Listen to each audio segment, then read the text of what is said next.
Hello guys, welcome back to the channel. So I did promise some more footage on the 21, which as you can see, if I can step back enough, it is now here with its bonnet up. So Ryan's busy tinkering. I'll let him tell you what he's doing.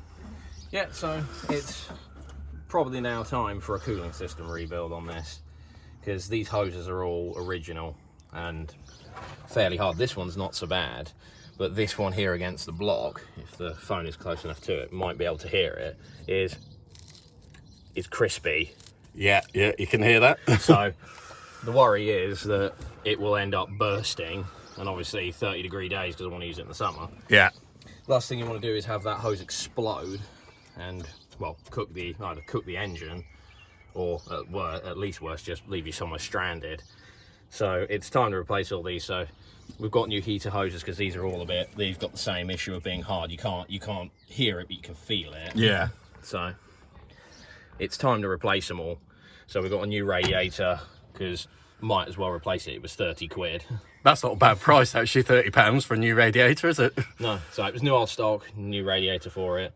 So we've got new radiator, new upper hose, lower hose, cross hose, bottom hose, this extremely long hose that goes all the way down here, down to the bottom of the car, all the way back up and round to the carburetor. Can't even trace it round with a phone. It goes all over that many places. It disappears down here and then it goes up and round here and it goes all the way up here.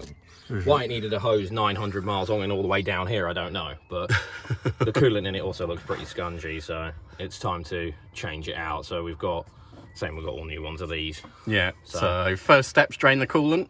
Yeah, and we'll start pulling it apart. We've got a water pump for it as well and a thermostat. Okay. The water pump on this is externally driven down here. If it just pan down that. Not off of the cam belt, so... Yeah, so hopefully it didn't make you guys sick then, trying to put you down into the hole, but... So, yeah, we will start pulling it apart and getting the old manky coolant out of it. Yeah. And because there's somewhere some of it has left some rust staining on the bottom of the pans where I took some out last time. Yeah. So, yeah, come back to us once we start ripping it apart and see how far we've got and how much we've sworn. So join us again in a little while.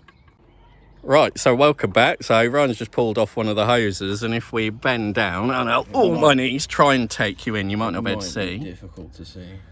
But it's rust is what's inside of it. It's hard to get it in there and actually get an idea of it, but it is purely rust. It's difficult to see.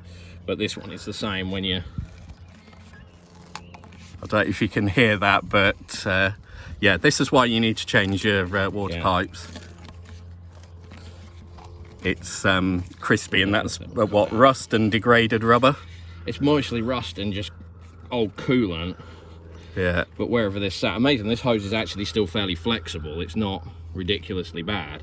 But yeah, that's what's in all of them. Yeah. And the coolant that came out of it is just brown, rusty water. Yeah, so I'll show you the drain pan, if I can pull that out without spilling it.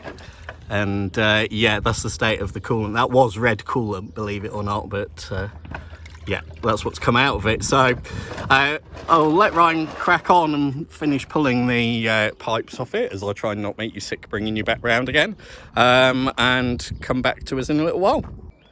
Right, so Ryan's just took the thermostat housing off and the thermostat out, and yeah, I'll let him explain to you what state it's in. Yeah, so I'm not sure how well it's going to show up on there. Does it need a light? Yeah, we could try a bit of light against it. See, yeah, that's better. So that's what's built up inside of the stat housing. So that's a combination of a weak antifreeze mix. Yeah. As I've seen before, it turns to jelly, and it ends up being, you can scrape it off and that's what you end up with. Yeah, so that's floating around your cooling system. Yeah. Now, amazingly, this thing never overheated. I'm quite genuinely surprised it didn't. But the stat... And this has had a wipe, by the way, already. Yeah, so this is just... all the paint has come off of the stat down to the bare copper of underneath. I thought it was jammed open because it used to take forever to warm up. Yeah. But then again, the temperature gauge does wonky things, so... It's French. I'm not really sure. But that is genuinely quite manky, and I'm amazed this thing's been running as well as it has. So I thought it was stuck. It doesn't appear to be stuck, but that's been sat with water, or just pure water in it, or at a very, very, very weak antifreeze mix. Yeah. So We're going to flush it as best we can. It'll need a couple coolant flushes, and I'll take you down. I'm not sure if you'll be able to actually see the stat inside, the block where the stat is, without making you too sick. But yeah, that's sort of the reason why we're going to flush it. You see all that murkiness inside there. Yeah. So yeah, and if you want to know what water in a cooling system only does, just look over to Hannibal that's hiding behind there, because it ate the head gasket and pop. Yeah. So this is probably on a one-way course to at some point having issues with that. Yeah. And at least having issues with probably with core plugs. Yeah. Because if this looks like this, the back of the core plugs probably don't look any better. Yeah. So the one thing that will be kept an eye out on him is if it ever tries to pop a core plug or rust a core plug through. That's exactly what happened to the Supra, wasn't it? The rear core plug went, which is why it started leaking water in the first place. And this is generally what happens when you... It's one of the things you have to think about when you're putting something back on the road that's been off the road for such a long time. Yeah. Now this, at least we know, its MOT that it does have is the only MOT it's had since 2006. Yeah. So wherever it's been sat, it's probably, sadly, as with this being what it is, it was probably a deceased state. Yeah. Last owner probably gave up driving and it just got parked in a garage. And it's probably been there for 20 years. Yeah. So when you come to put something back on the road, these are the things you'll find, especially if it's had a weaker mix and then hard hoses and what have you. But it's something I wanted to do. It's got to be done. Especially if you're driving it, like you say, now it's coming to warmer weather and you're driving it in summer in traffic. Yeah, and this is something I want to use. So it's got to be reliable enough that you're not scared to go out in it. Yeah. Because then you'll just lose any enjoyment of it if you think it's going to break down every time you take it anywhere. Yeah, and trust me, people talk about range anxiety with electric cars, water anxiety having been in the Supra and having other, we won't mention E39 BMWs with water issues. Water anxiety is just as bad. Yeah. Because you're always driving with one eye on the temperature gauge, if it has one, which some modern cars don't. Yeah. But yeah. Stuff like this is what you want to... I mean, it just comes off and cleans up, but it's stuff you want to bank on doing. Because, you know, Christ knows when it was last had a coolant change. Yeah. Christ knows when it had a lot of work done. It was a lot of the last time. But it's one of those things, it's why there's not, in getting something like this, even if you got it for basically nothing, there's not a lot of money in doing it up and selling it, because when you consider that, okay, none of this is very expensive, but hose kits and stuff like that, especially trying to find stuff for this that isn't a turbo, is quite hard. So I mean, I didn't spend much more than 150 quid on the coolant stuff because it was fairly cheap, but it's something to bank on doing if you want reliability and not have to worry about it. Admittedly, this thing's actually been very reliable. It has to be fair. We won't mention it beating a certain person's Granada to the same journey they do to work. Yes, it's a little unfair. It's a little unfair of a comparison. This thing did get away with it. Pure luck. But we'll carry on stripping and then join us again back in a little while. That is, we'll carry on stripping the car, not us. So join us again in a little while.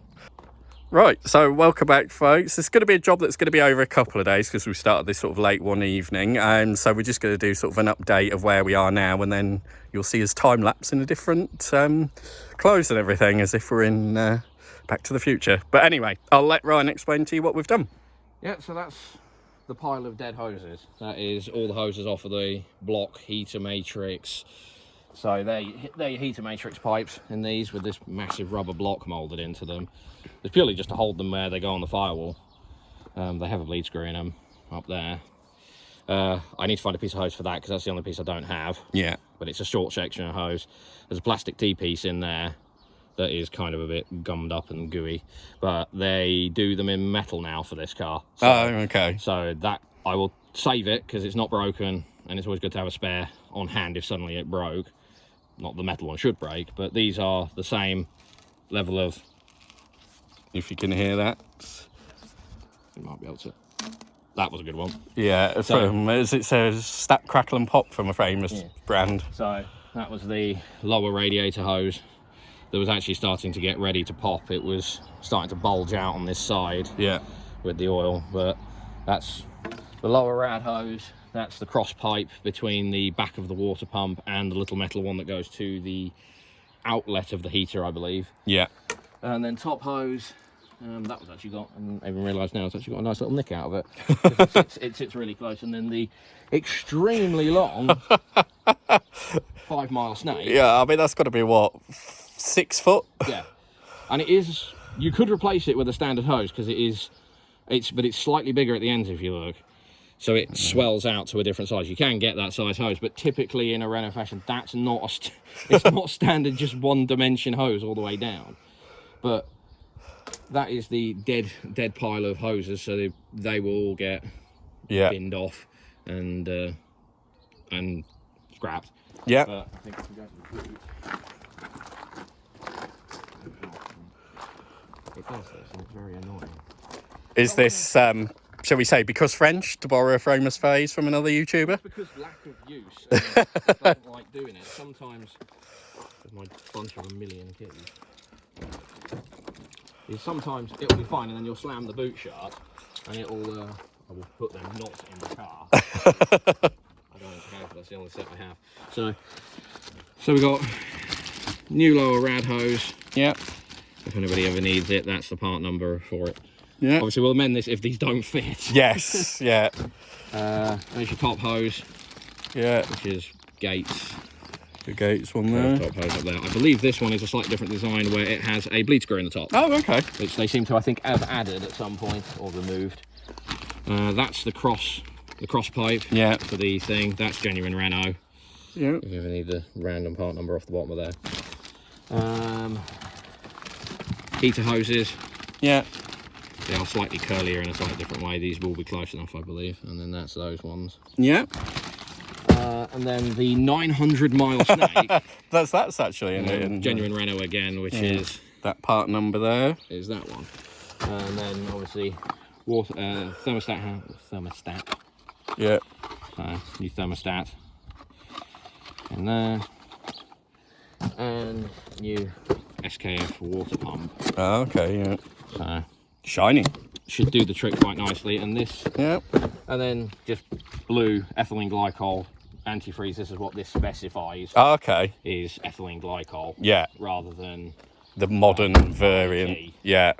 So it does want blue ethylene glycol in this. It was quite hard to find because when you look in the book for this, it thinks you're in 1989. So it just comes up with Renault something or other. I think it's Glacial. Yeah. 4 or 3. They're up to like Glacial 5 now, so it's completely different. But it's quite difficult to figure out what they actually meant because it just says this and then various random brands that don't exist anymore. And if you put this car into OP oils, which usually is pretty good. Yeah, I've used OP oils. It just comes up with, this is the 2 types of coolant it takes. We don't sell it anymore. Yeah. And some of it was ludicrously expensive if you wanted something that was, I think, a bit closer to whatever it had originally. But it was like ridiculous amounts of money. But this is going to get flushed a few times. Yeah. Over the time. So it will run this summer with this in it, and I'll drop it out again, redo it, and just clean it out because we'll flush out everything that's in there. But there's only so much we can get out. Yeah, to give you a final reminder, I'll take you back in again of what it actually looks like. And this is change your coolant, folks, and put don't run with water is the main issue. Yeah, don't run with water. If you can sort of see that mess and gunk in there without getting you too sick. And the Supra was exactly the same, wasn't it, when we did that had water in it, and that took a good few flushes out. And it does. It's once you put water in them, it's fine for a temporary dilution, but it eventually, just because this is iron block alley head, they react anyway, or slightly. You'll get a bitter reaction in the water, and it's a coolant isn't just a coolant; it's a corrosion inhibitor. So it stops stuff corroding because you've got rubber and plastic and alley and cast iron. So you don't want it to corrode. That's what silts up your heater matrix. It silts up your rads. And then it just turns into a big goopy mess. And in the case of the Supra, it rotted away the head gasket, and we got lucky. It actually failed at multiple points on the Supra, so and it had just rotted it. Yeah, this car amazingly seemed to be okay. Yeah. How well you can trust a temperature gauge, I don't know, because it does have times where you'll start the car and drive off, and it'll just dance. Yeah. For whatever the fuel gauge does it as well, but. it will just dance. But usually when you were driving it along, it had nice warm heat out the heater. And it would sit with the temperature gauge fairly lowly on the gauge. But if you left it sitting in traffic, it would go to halfway. The fans would kick in and out. Yeah. So it was still regulating itself to a degree with the absolutely tiny fan. Yeah. But obviously you don't want to leave it like this forever, because it was just going to become a problem. Yeah. And I expect this is going to give more problems as it goes along. But And yeah, we'll have another update, because the Tomcat that's come back is great in many respects, but now it's showing up other issues. And this is the problem you have with old cars. The Supra did it to a more extent after I spent £800, and we worked on the engine for a week. It lasted 60 miles before blowing the head gasket. yeah, you have to expect this with some of these things. I fully expect with this thing that once we do the cooling system on it, it'll probably stay nice and cool. Yeah. You won't have any issues with the cooling. But you've always got to be in the back of your mind that it may just one day do something you're not expecting. And to not get disheartened by it, because it will just... It's old cars. They do this. They like that, and they like your wallet quite a lot. And you kind of got to be a bit dedicated. This car is a classic case in point of really, is it worth doing this to it? No, not really. In value-wise, if you were going to try and sell it, not in a million years. I paid too much for it to start with, but it's a really nice car. It's very, very rare. It's the rarity of it, isn't it? And saving something that would have been scrapped potentially otherwise. Well, anybody else who probably would have bought it would have just looked at it and gone, Christ, and just dumped it, because it did have a lot of issues. Yeah. But you drive it and there is a good car under Oh, it. definitely. Bones. It wants to be driven, and you put it on an open road and it's so quiet and it's so comfy. And yeah, you could take a bad situation and just be like, right, I'm done with it, and throw it away. Or you take it and you go, right, well, do I like it enough to want to keep it? Yeah. And pump a bit of money into keeping it going. I mean, these are supposed to be... There's more turbos than there are of the... Yeah, so they're actually rarer, the standard 1.7. Of course, everyone would love a turbo. Yeah. Bugger me, they'd be really nice. But they're a quirky car. If anyone has any time, go look into the history of these things being made. It was a very strange arrangement. Yeah. This car having a if I get them the right way round, is longitudinal engine rather than whatever the Audi style is. Yeah. It escapes me mind. But this is the only car that had two different wheelbases in the same shells, which meant they had two different length front wings, which you can be caught out by, because this has the short front wings on it, because it's the transverse engine, not the longitudinal. So yeah, and if you look under the bonnet of one, the struts are different, the chassis is different, everything's different, and it's they couldn't make money on them at all to save their life. But yeah, but we'll probably do this video in 2 parts, so we'll leave you here for now, and I'll edit and upload part 1, and hopefully the sound's been all right, because I'm an idiot and managed to lose the connector to my phone to the wireless mic. So yeah, join us for part 2, as they say, and yeah, take care everybody. Bye bye.